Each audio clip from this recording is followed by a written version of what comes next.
সারা বছর তিল তিল করে জমানো টাকা দিয়ে ঈদের দিন পরিবারের মুখে একটু মাংস তুলে দেওয়ার স্বপ্ন ছিল বগুড়ার মালগ্রাম চাপরপাড়া এলাকার ১২০০ পরিবারের।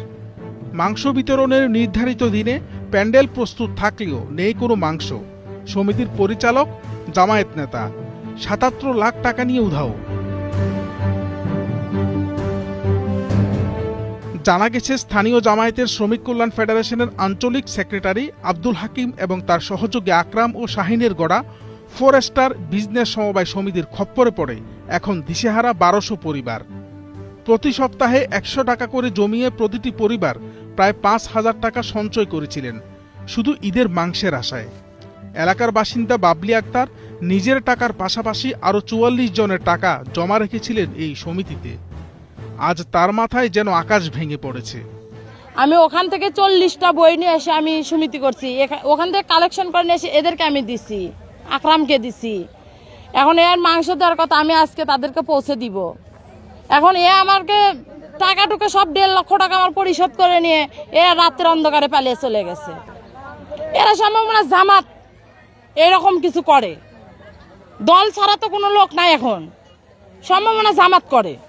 ২ লক্ষ টাকার মতন গ্রস্ত, আমার ১,৫৫,০০০ টাকার মাংস দিতে হবে, আর বাদ বাকিগুলো টাকা।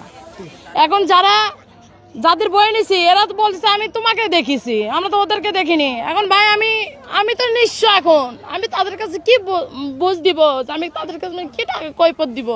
টাকা তো তারা আমাকে দিছে, আমি তো তার কাছে দিছি, এখন আমি কোথা থেকে এই টাকাটা দিব? সব মশার বিরুদ্ধে সুরক্ষা দিতে এলো বসুন্ধরা এক্সট্রিম অ্যারোসল, মশার বিরুদ্ধে এক্সট্রিম সুরক্ষা। কেবল বাবলি আক্তারই নন, পারুল কিংবা লালন মণ্ডলের মতো শত শত মানুষের চোখে এখন অন্ধকার। যেখানে উৎসবের আমেজ থাকার কথা সেখানে বিরাজ করছে তীব্র ক্ষোভ ও হতাশা। ওই যে গোস্তের সমিতি করছিলাম, তো এখানে এক এক বইয়ে ৫,০০০ টাকা করে 5টা বই করা হয়েছিল। তো আমি তো মনে করছি যে একটা বইয়ের গোস্ত নিব আর বাকি 4টা টাকা নিব।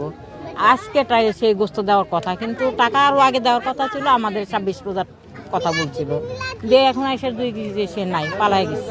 থানায় লিখিত অভিযোগ পেলে আইনগত ব্যবস্থা নেওয়া হবে বলে জানিয়েছেন বগুড়া সদর সার্কেলের অতিরিক্ত পুলিশ সুপার।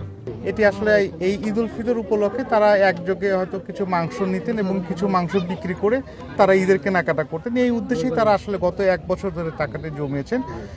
আমরা এটি যে অভিযোগটি পেয়েছি, আমি ওনাদের কাছ থেকে একই সাথে বললাম থানায় এসে একটু এজাহার দিতে।